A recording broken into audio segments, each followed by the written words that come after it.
In this lesson, I'm going to show you how to transform an acceleration versus time graph to a velocity versus time graph. The analysis is based on the area that occurs above and below the x-axis. We see that we have 1, 2, 3, 4 segments to the motion. We're measuring acceleration versus time. Acceleration in meters per second squared. Time is in seconds. So to determine the velocity at the end of the first segment, we measure area, and the area will give us the change in velocity from the previous value of the velocity. So we won't necessarily know what the actual velocity is unless we know what the initial velocity was. So let me show you. So we're going to be analyzing this segment right here, and then we're going to use this table to summarize all the information. So the area here, area is going to be equal to well, it's a rectangle, so length times width. That's easy. So we have an acceleration of -6, and that occurs for 10 seconds. So that gives us a change in velocity, delta v, of -60 meters per second. Okay, so this indicates that it is a negative direction. Okay, so we're going to write that into our table, and we have -60. So now the next segment over here, the area is going to be 6 times 10, so that's going to be +60, and this area right here is going to be 2 times 10, which is +20. Now this last part over here, we see that the acceleration a is equal to 0, which means that our change in velocity is also equal to 0. So we'll write in a 0 right there. So now the next column is going to help us identify the actual velocity at a particular moment in time. Now it looks like in this case we're told that at time 0 the object is already moving with a velocity of 30 meters per second. And then at 10 seconds, it speeds up, or the velocity changes, it accelerates, to a value of -60 beginning at 30. So we start at 30 and we're adding -60 to it, which is going to bring us to a speed of -30. So at 10 seconds, the speed is -30. Now 20 seconds, what's the speed?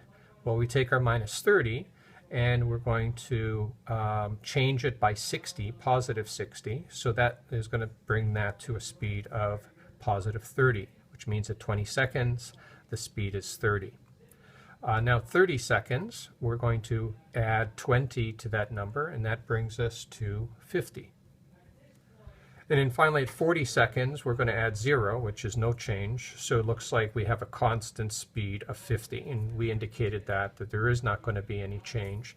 This right here means constant, well, velocity. I said speed is velocity. Okay, so now let's sketch the graph. Given the numbers that I see right here, I'm going to set this in units in spaces of 10.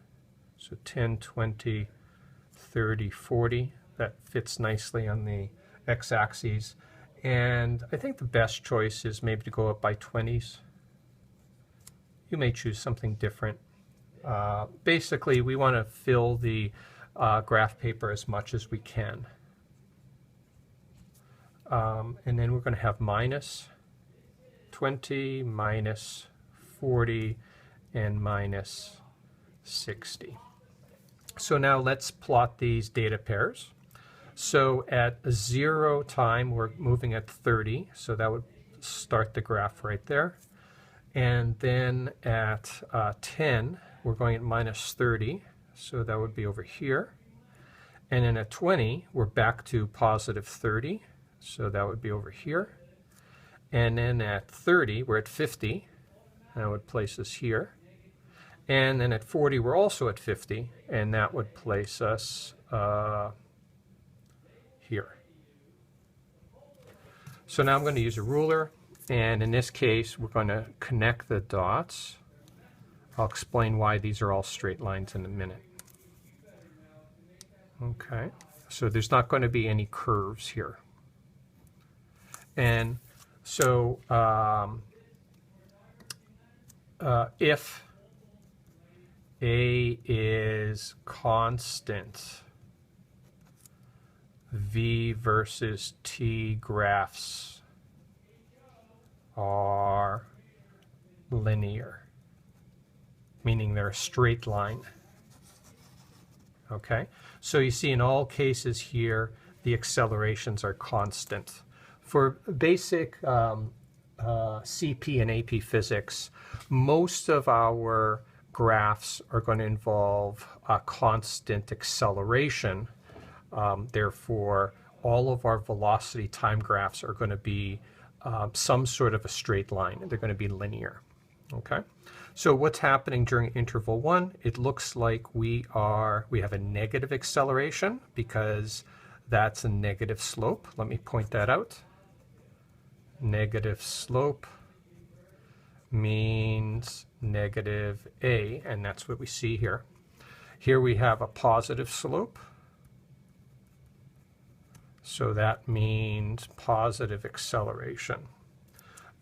Here we have a smaller value of acceleration, so this is not as steep, it's also positive. So it's less steep than the previous segment. And here we have slope is equal to 0, so A is equal to 0. So that's how we transform an acceleration to a velocity graph.